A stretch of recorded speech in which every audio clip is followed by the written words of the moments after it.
I think everything should be a 5-alarm fire. I mean, even in the age of Trump, I don't think that. But I also think sometimes we have to spend a little bit of time delving into the most egregious things he does.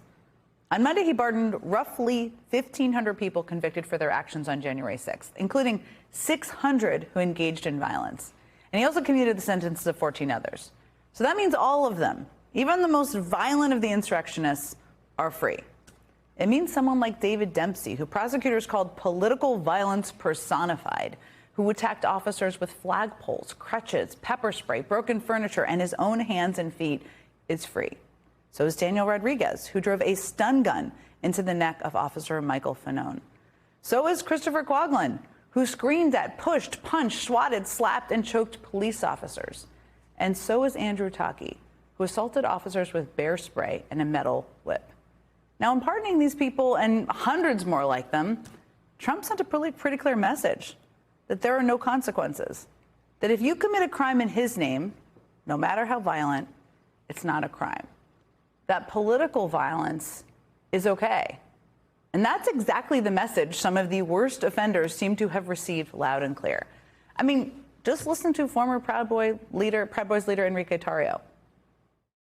We went through hell, and I'm going to tell you, it was worth it, because what we stood for and what those guys stood for was what we've been fighting for and what we saw yesterday on the inauguration stage. Now it's our turn. Now it's our turn. I'm happy that the president's focusing not on retribution and focusing on success, but I will tell you that I'm not going to play by those rules. The people who did this, they need to feel the heat. I'm not going to play by those rules. It's pretty chilling. Listen to what Oath Keepers founder Stuart Rhodes said in the halls of the Capitol, no less. I didn't enter the Capitol. I didn't strike a police officer. None of my guys did either. We were railroaded for political purposes because of who we were, because of our identity, because we're Oath Keepers. That's why we were prosecuted for seditious conspiracy. We didn't hatch a plan. There was no plot to invade the Capitol. We didn't bring any weapons. It's just all kabuki theater to justify trying to prevent President Trump from being able to run again under the 14th Amendment. It's quite a revisionist statement of history there. No remorse, no regrets. Instead, it's just revenge and retribution. And listen to what some pardoned January 6th rioters and their families told my colleague Alex Wagner this week. If Trump comes out and says this is an issue that, you know, I need you guys to come out for me. I need you guys to show up for me. It may mean taking to the streets. Do you think that the people who just served, you know, years or months or weeks in prison would do that again for him? I can't speak for everybody, but I can speak for myself, and the answer to that question would be yes. Since he's not going to quit on the American people, I have no absolute right to quit on him, so I would show up. Do you think now that he's pardoned everybody, he can count on this group of people again? Oh, absolutely. I would die for the man. No signs of stopping, which is, of course, chilling. But why would they stop? When this was the response to the pardons from far too many Republicans in Congress just this week. The president's made a decision. We move forward. There are better days ahead of us. That's what we're excited about. We're not looking backwards. We're looking forward. What about those who assaulted police officers and then were pardoned by the president? I haven't seen any. I haven't gone into the detail. What are your specific thoughts about President Trump's pardon? It's his authority, and he's using it. We're looking forward and beyond. We're looking forward the next 4 years, not the last 4. You put forward some of those pardons for violent offenders. Are you comfortable with that? I haven't seen the details, but I think a lot of those pardons are definitely well deserved. I think the gift is that it's all behind us now. We can stop talking about it. This was literally an attack on the building they all work in, put them and many of their staff at risk. What we just heard there is what I would call obedience in advance. And it is not just happening in Congress, as you just saw, but also among private sector leaders and also, yes, even in the media. And if you're wondering how any society gets to a place where people don't speak out, where leaders are incentivized to continue suppressing rights and freedom of speech, this is how. Politicians refusing to speak out about something that is so completely indefensible, behaving like these actions are completely normal. Let's just all move forward. And they're refusing to speak out because they're afraid of Donald Trump. They're afraid for their own political futures. But this shouldn't even really be a political question at all. It's actually a moral question. It's about the very real, very scary prospect of political violence in the future, about the fear and the threat about what comes next. which even Lindsey Graham acknowledged this morning. I fear that you will get more violence. Pardoning the people who went into the Capitol and beat up a police officer violently, I think was a mistake, because it seems to suggest that's an okay thing to do. Of course it suggests it's an okay thing to do. Not only are these insurrectionists free, but they are emboldened, and they clearly feel empowered. Just listen to them. See, if the lesson here is you can commit acts of violence in the name of Donald Trump and you'll get away with it, even be celebrated because of it, what's to stop anyone from doing this again in the future? Someone who unfortunately knows too much about the impacts of political violence is my next guest, Michigan Governor Gretchen Whitmer. She was the target of a kidnapping plot back in 2020 during the height of the COVID-19 pandemic, and she described what that was like in her new book, targeted for young adults, True Gretch. Here's what she said, quote, "I genuinely wanted to understand how people had gotten angry enough to actually want to kill me. But for the moment, I needed to focus not on the feelings of those who would harm me, but on my family." She goes on to say, "We carried on with our lives, trying not to think about whatever threats might be looming outside our four walls. Meanwhile, the plotters were becoming more brazen. In July, the men began training to storm a house and capture people inside. They built a replica, calling it a kill house, and practiced taking hostages. That same month, one was recorded saying, 'Snatch and grab, man, grab the effing governor.'" Whitmer goes on to say, nearly 3 years down the road, "There's no doubt that the apparent kidnapping and murder plot changed me. I've always loved meeting people and mingling in big groups, but now when I walk into a party or event, I find myself scanning the room. I look for anything that seems off and take notes where the doors are. It's not that I live in fear, but there's a heightened awareness now that I didn't have before. Not just as governor, but as a person, as a mom, and as a wife." Joining me now is Michigan Governor Gretchen Whitmer, a new young adult edition of her book, True Gretch, which I just read last week. It's so good. It's targeted for kids over 14 and older, I will tell you. It comes out on Tuesday.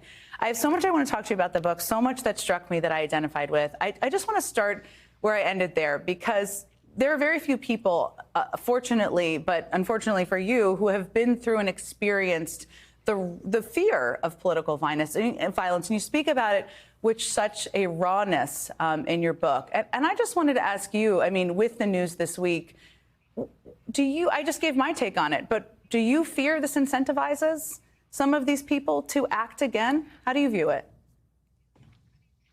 I am concerned that everything that's happening continues to normalize violence against people who are political opponents, people who disagree with you.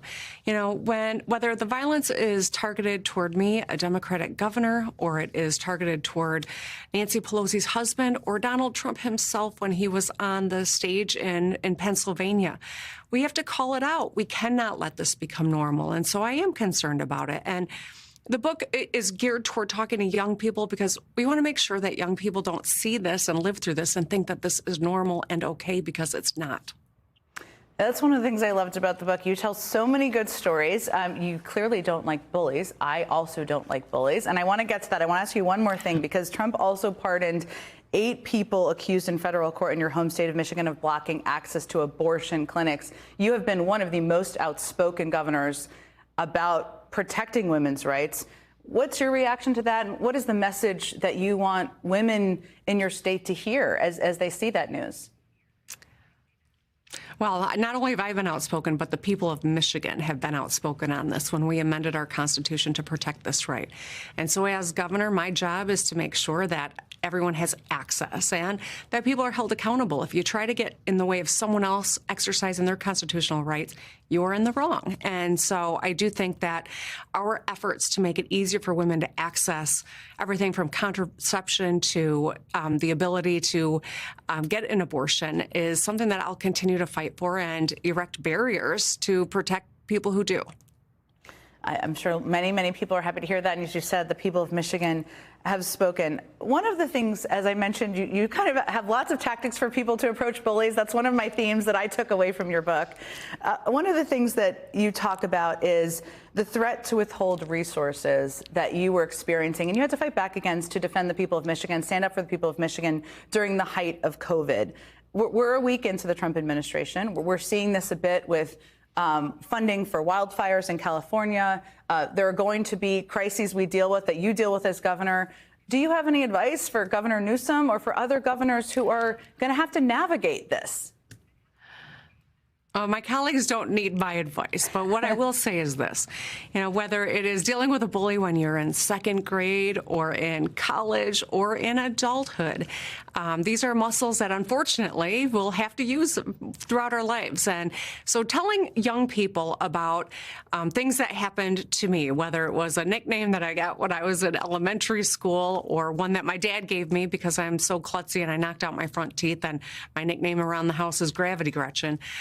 It is important to not let someone else define you, but to own your space, to define yourself. And sometimes the best way to deal with a bully is to take their sword and make it your shield. When I was called that woman from Michigan, we leaned into it. And people, the Etsy community started making swag with that woman from Michigan. And to this day, you could still buy it. But I think it's because we were able to say, okay, someone else isn't going to define me. I'm going to define me. And that's a lesson I hope young people take from this book, and adults of all ages, too.